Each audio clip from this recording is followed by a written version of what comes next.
Bonjour et bienvenue sur la chaîne Caranta Academy. Alors aujourd'hui, je vais te proposer un nouveau tuto pour apprendre à écrire des CV de manière professionnelle.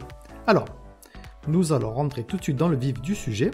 Je vais te présenter un site qui va te permettre d'écrire ton CV, de choisir un modèle pour que ce soit un peu plus original.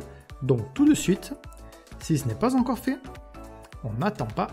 Je t'invite à t'abonner sur la chaîne Caranta Academy, comme ça tu pourras suivre toutes les nouvelles vidéos que je te propose. Alors tout de suite, voici l'adresse sur laquelle tu vas te rendre, http://cvlogin.com/fr/. Donc quand on arrive sur ce site, voilà où on se trouve, ici.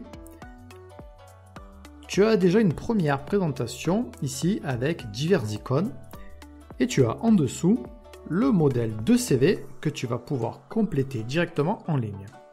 Ici, ce que nous allons faire tout d'abord, nous allons accepter les cookies. Voilà, dès à présent, maintenant, on va voir un petit peu comment fonctionne le site en ligne CV Login.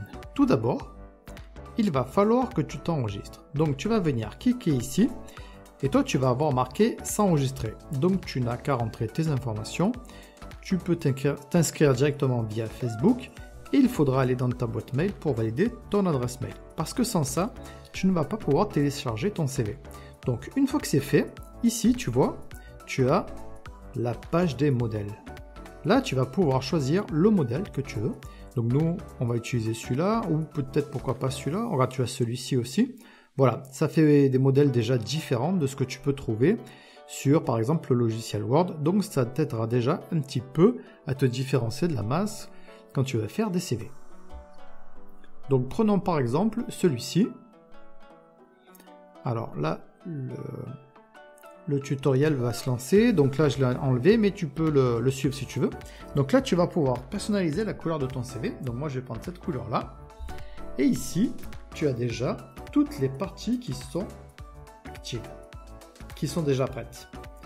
Alors aujourd'hui, je ne vais pas rentrer dans le détail de savoir si les informations doivent être avant ou après sur un CV. Ça fera certainement l'objet d'une prochaine vidéo dans laquelle je t'expliquerai ce qu'il faut mettre précisément dans un CV, dans quel ordre et comment l'écrire afin que tu puisses faire la différence par rapport aux autres personnes qui vont montrer un CV. Je te rappelle que quand tu fais un CV, les CV vont être regardés par les employeurs ou par tes tuteurs de stage et ensuite ils vont devoir choisir parmi tous les CV qu'ils reçoivent le candidat qui va leur convenir. Il faut savoir que à cause de Word, tout le monde envoie quasiment les mêmes CV avec les mêmes informations. Donc c'est un petit peu dur de sortir de la masse.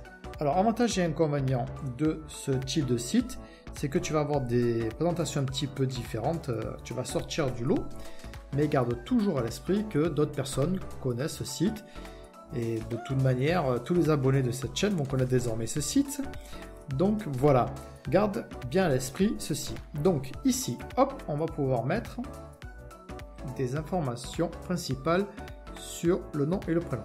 Donc je te conseille de mettre toujours le prénom en premier et le nom de famille en second. Pourquoi ? Souvent, je vois qu'on met souvent le nom de famille en premier, ensuite le prénom. Ça, c'est ce qu'on nous a appris à la maternelle ou en école primaire. Donc d'abord le nom de famille, ensuite le prénom. Mais quand on arrive dans la vie active, après, on a un petit peu plus de cerveau. D'abord le prénom et ensuite le nom. Donc tu peux mettre ton prénom et ton nom. N'oublie pas que le nom de famille doit être en majuscule. Et pour le prénom, c'est la première lettre qui doit être en majuscule. Ici, tu vas pouvoir mettre une photo. Alors, je vais regarder dans mon ordinateur pour voir si j'ai une photo. Donc on va cliquer ici, choisir une photo.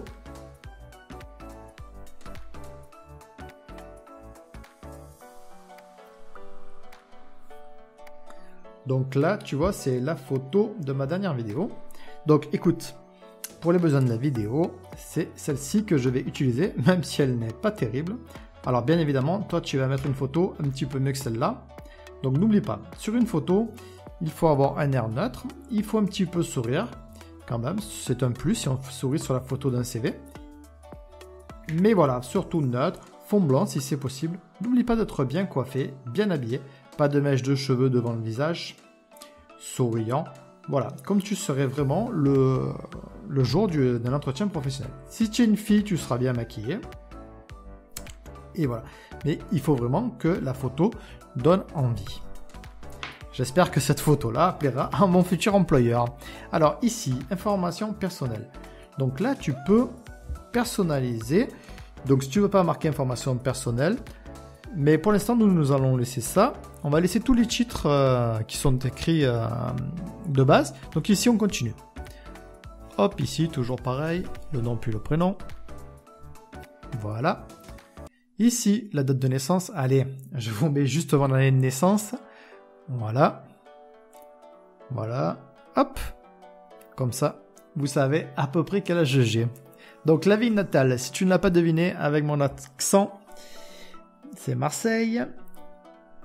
Ici, tu mets ton lieu de naissance. Ici, ta situation familiale. Donc moi, ça tombe bien. Pour l'instant, tout est exact. Donc ici, tu vas mettre le numéro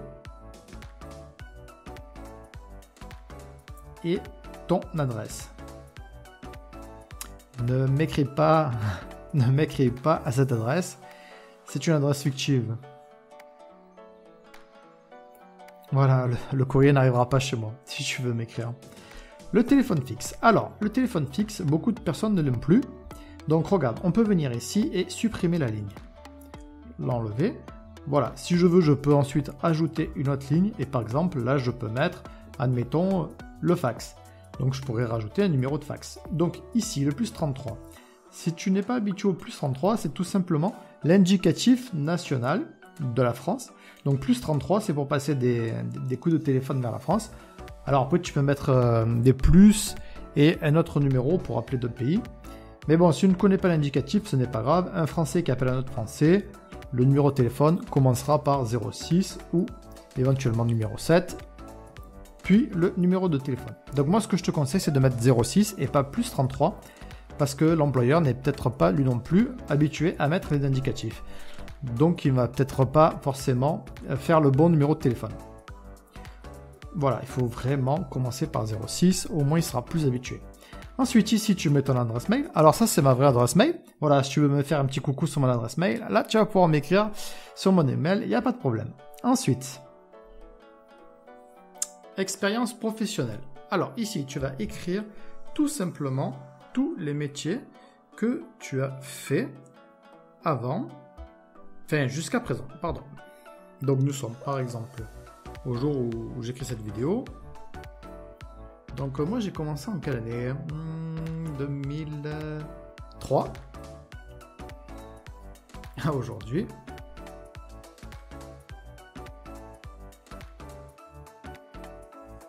Donc hop, ici, enseignant.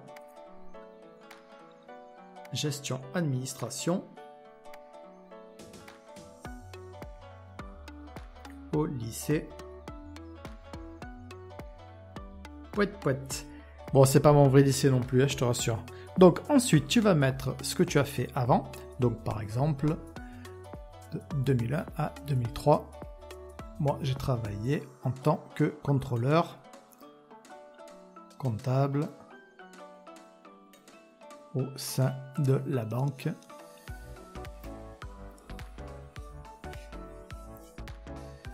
Voilà, CDT. Et je mets 3 petits points. Voilà. Ensuite, voilà, si tu as fait d'autres métiers, tu n'hésites pas à les mettre et à chaque fois, tu mets la bonne date. N'oublie pas, tu pars toujours du plus récent au plus ancien. C'est plus important pour un employeur de savoir ce que tu as fait l'année dernière ou le mois dernier ou la semaine dernière plutôt que de savoir ce que tu as fait il y a 10 ans. Regarde, par exemple, pour moi, en 2001-2003, j'ai acquis de l'expérience au sein de la banque. Mais si demain je cherche un emploi, je pense que pour mon futur employeur, c'est plus important de savoir ce que j'ai fait entre 2003 et aujourd'hui, donc à savoir que j'ai été enseignant. Donc on continue. Voilà, alors regarde, si tu veux enlever, hop, supprimer la ligne. Formation. Quelles ont été mes formations? Oh là là, j'ai pas réfléchi à mon CV avant de venir. Alors, 1900... Ouf. Alors, je crois que c'est plutôt 2002. Bon, attends, j'ai pas mon CV sur la main, mais bon, attends. Ici, niveau DESCF. Donc ça, c'est pour tous les vieux de ma génération. Le diplôme d'études supérieures comptables et financières. Voilà, c'est ça. 1999. Alors attends, 98. 19 à 2001. Ouais, voilà, je pense que c'est plutôt ça. Voilà, c'est plutôt ça. Ensuite, si je me souviens bien, j'ai passé le bac en 1997. Voilà. Alors à l'époque, c'était le bac STT. Donc aujourd'hui, c'est pas tout à fait la même chose pour vous. En fait, ça dépend de l'âge que tu as. Mais voilà, ici, bac STT, etc., etc. Donc ici, tu vas écrire tous tes diplômes. Si tu n'as pas beaucoup de diplômes, n'oublie pas que tu peux mettre ton brevet des collèges. Tu peux mettre, si tu as eu la SSR, si tu as eu des diplômes B2I, brevet Internet et informatique. Bon, voilà, tu peux mettre toutes les qualifications et toutes les formations que tu as suivies. Ensuite, séminaire en cours. Alors ici, séminaire en cours, ce sont des exemples un petit peu faits pour les informaticiens, mais bon, ici, admettons que tu es en train de suivre une formation. Donc, par exemple, ma dernière formation que j'ai suivie, c'est un séminaire sur les neurosciences. Voilà. Hop, pardon, désolé. Donc, voici, séminaire sur les neurosciences. Ensuite, bourse d'études et projets, bon, là, pour l'instant, bon, ça c'est vraiment ton informaticien. Nous, ça ne nous intéresse pas. À moins que tu sois informaticien ou à moins que tu trouves quelque chose d'autre à mettre. Mais comme j'ai expliqué qu'on n'allait pas rajouter d'autres catégories, pour l'instant, on va effacer celles qui ne nous intéressent pas. Donc ici, français langue maternelle. Ok, on va l'écrire. Donc moi, je suis pas trop pour marquer français en langue maternelle. Parce que quand tu recherches un emploi en France, c'est évident qu'il faut que tu saches parler français. Voilà. Sauf si c'est un poste particulier dans lequel la langue française n'est pas obligatoire. Et par exemple, qu'il vaut mieux que tu parles une autre langue. Alors espagnol, moi je ne parle pas du tout espagnol, donc je vais mettre l'anglais. Donc ici, anglais, parler couramment. Et voilà, hop. Donc l'anglais, parler couramment. Donc ici, moi je vais rajouter ensuite une autre ligne. Voilà, je sais parler par exemple l'italien. Donc ici, je vais marquer niveau scolaire. En fait, je n'ai appris l'italien qu'à l'école, je ne sais pas le parler plus que ça. Donc on peut mettre plusieurs langues. Donc on peut mettre plusieurs qualificatifs, on peut mettre langue maîtrisée, langue maternelle, parler couramment, niveau scolaire, ou alors encore des notions. Ou alors on n'écrit pas la langue si on ne sait pas la parler. Attention, beaucoup de personnes que je croise me disent oui, moi je sais parler telle langue, je sais parler par exemple le turc, bon, etc., etc. Alors attention, dans un CV, quand on écrit que l'on sait parler une langue, c'est de manière littéraire et on doit être capable de tenir une conversation au moins commerciale. Si tu vas postuler un emploi et que tu dis que tu sais parler turc, il faut évidemment que tu saches tenir une conversation en turc. Et voilà, il ne faut pas que tu écrives que tu sais écrire une langue si tu ne connais que quelques notions que tu entends à la maison. Donc il faut vraiment que tu sois capable de tenir une conversation commerciale.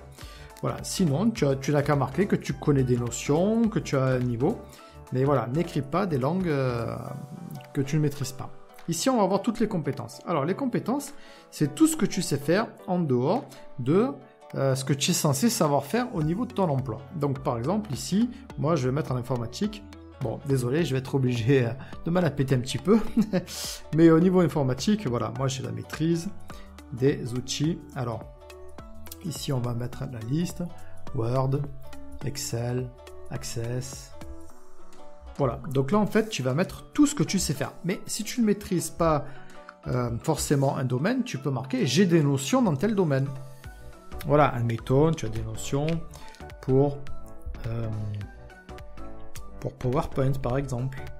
Donc logiquement, si tu as suivi tous mes tutos, tu devrais être capable de marquer maîtrise des outils Word, Excel, Access. Voilà, donc par exemple si tu sais faire aussi de l'informatique, par exemple ici, tu connais la programmation.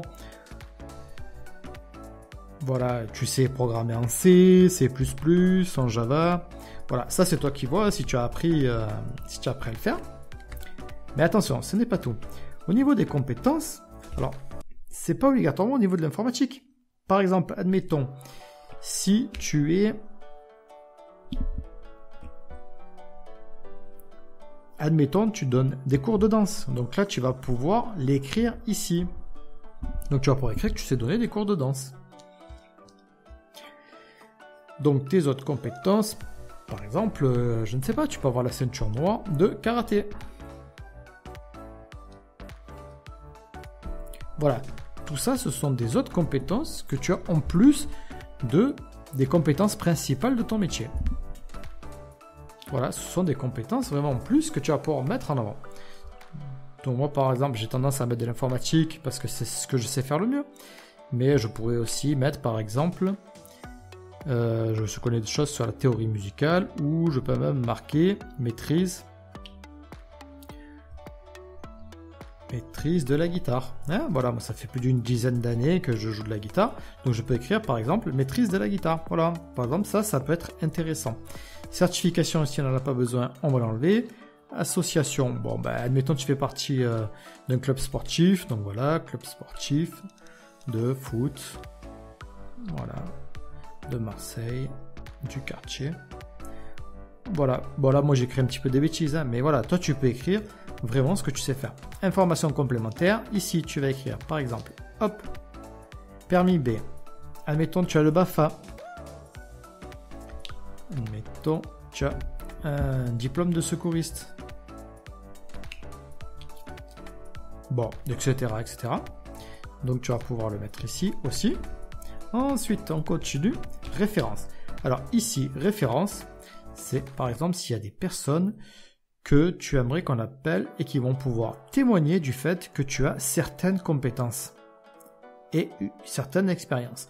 Donc ça, par exemple, tu as travaillé dans une grande entreprise et toi, tu aimerais mettre en avant le fait que tu as travaillé dans cette grande entreprise. Donc, tu aimerais que ton nouvel employeur appelle ton ancien employeur pour témoigner de tes références. Voilà. Bon, ça, personnellement, moi, je ne l'ai jamais fait. Mais bon, ça, c'est au choix. Écoute, ce serait peut-être à tester. Ici, curriculum vitae. Bon, là, c'est un petit peu idiot parce que le curriculum vitae, c'est ce qu'on est en train de faire. Donc ici, voilà, c'est écrit la profession informaticien. Donc ça veut dire que la personne compte être informaticien. Alors attention, dans les curriculum vitae, quand tu écris la profession que tu veux exercer, par exemple, voilà, moi j'ai des élèves qui marquent dans leur curriculum vitae le métier qu'ils veulent exercer, mais ils vont aller postuler pour un autre métier. Alors en fait, ça fait vraiment du mauvais effet, du plus mauvais effet, parce que, par exemple, j'ai le cas d'élèves de service à la personne qui, par exemple, vont marquer infirmier, et vont postuler pour être aide-soignant. Alors ça veut dire quoi? Ça veut dire que l'employeur cherche un aide-soignant, il va vous trier sur le CV et quand il va prendre le vôtre et qu'il est intéressé, il va lire « Je veux devenir infirmier ». Donc en fait ça fait vraiment du plus mauvais effet parce qu'il sait très bien que vous n'allez pas rester pour être aide-soignant et que vous allez tôt ou tard partir pour devenir infirmier. Donc du coup ça l'intéresse peut-être pas forcément d'embaucher quelqu'un qui déjà avant de commencer à travailler, il sait déjà qu'il va partir. Donc voilà, attention, moi ça je suis pas vraiment pour le mettre. Allez hop, je supprime. Hop, loisirs, allez, football, cinéma. Bon, sincèrement, c'est bien de le mettre dans un CV, mais voilà, mettez des loisirs qui pourraient servir à l'employeur. Par exemple, vous mettez musique, ça c'est sympa, mais voilà, par exemple, mettez plutôt instrument de musique. Voilà, on sait que vous maîtrisez un instrument de musique, ça veut dire que derrière, vous avez une certaine mentalité, que vous êtes quelqu'un de passionné, qui peut s'impliquer plusieurs années dans une passion, dans un projet. Donc ça peut servir à un employeur. Voilà, donc quelque part, vous auriez un atout supplémentaire pour postuler à un emploi. Voilà. Maintenant, si vous mettez j'aime la musique tout court, bon, sincèrement, c'est un petit peu léger. Moi, quand je vois des CV avec ça, je trouve que c'est un petit peu léger. Voilà. Quand j'ai eu l'occasion d'analyser des CV de candidats, je trouve que c'est pas super pertinent de mettre ça sur un CV. Mais bon, voilà, mettez-le quand même, surtout si au début on n'a pas grand-chose à mettre sur un CV. Il faut vraiment ne pas hésiter à mettre des informations. Donc voilà un petit peu tout le CV qu'on a réalisé ici. Voilà. Donc ici, si tu veux, tu peux ajouter un fichier. Donc par exemple, là, tu veux rajouter ta lettre de motivation ou un fichier PDF. Voilà, c'est ici que tu vas cliquer. Donc une fois qu'on fait ça, on va enregistrer. Comme ça, ton CV est enregistré en ligne directement sur ce site. On va faire télécharger. Voilà, là tu as l'adresse web. Donc ton CV est enregistré sur cette adresse mail web. Donc tu vas pouvoir le modifier. Donc ça, c'est ce qui est sur le site, hein, dans le cloud, on va dire. Ça, c'est une pub. Donc écoute, si tu cliques, tu vas faire gagner un petit peu d'argent au site. Et là, on te propose de partager ton expérience, savoir si tu as aimé ou pas le site. Alors moi, je vais cliquer sur like, on va voir si je suis connecté sur Facebook. Ouais, ben voilà, je pense qu'ils vont avoir un like de ma part sur Facebook. Ici, donc ça, c'est ce qui va nous intéresser. Télécharger le CV. Donc ici, on peut encore modifier le CV si on veut le changer. Et ici, on va télécharger le CV. Donc là, tu as deux versions. La version payante ou la version gratuite. Qu'est-ce qui va se passer quand tu vas télécharger ton CV ici? Tu auras le petit filigrane avec marqué CV Login. Donc là, maintenant, c'est toi qui vois si tu veux payer ou pas le CV. Voilà, donc, sachant que la version gratuite, hein, tu vas pouvoir tout de même le télécharger avec le petit filigrane. Alors bon, il y en a qui vont bien se débrouiller, qui vont pouvoir l'enlever, mais moi je ne vais pas faire de tuto ici pour enlever le filigrane, parce que ça appartient à un site et que c'est la moindre des corrections que de laisser le filigrane quand on télécharge gratuitement. Ben voilà, j'aurais dû vérifier le CV. Par exemple, Marseille, hein, il y a une petite faute ici, c'est qu'un S. Voilà, deuxième raison pour laquelle c'est pas la peine de m'envoyer le courrier à cette adresse. Donc voilà, écoute, aujourd'hui je pense que tu as compris comment taper un CV de manière professionnelle. Donc écoute, si cette vidéo t'a plu, n'hésite pas à me mettre un pouce en l'air. N'hésite pas aussi à me dire en commentaire ce que tu en as pensé, si tu as trouvé que c'était bien, pas bien. Si tu veux des conseils, marquez-moi en commentaire ce que vous voulez. Comme ça va pouvoir m'aider pour les prochaines vidéos dans lesquelles je vais un petit peu vous expliquer comment écrire le contenu d'un CV. Et puis surtout, si la vidéo t'a plu, n'hésite pas à la partager avec tes amis. Si tu es enseignant, partage-la avec tes élèves, les autres enseignants. Et si tu es un professionnel, n'hésite pas non plus à la partager. Voilà, écoute, il ne me reste plus qu'à te souhaiter une bonne journée. Et n'oublie pas de t'abonner à la chaîne 40 Academy. Sur ce, je te dis à bientôt pour une prochaine vidéo. Allez, salut, ciao!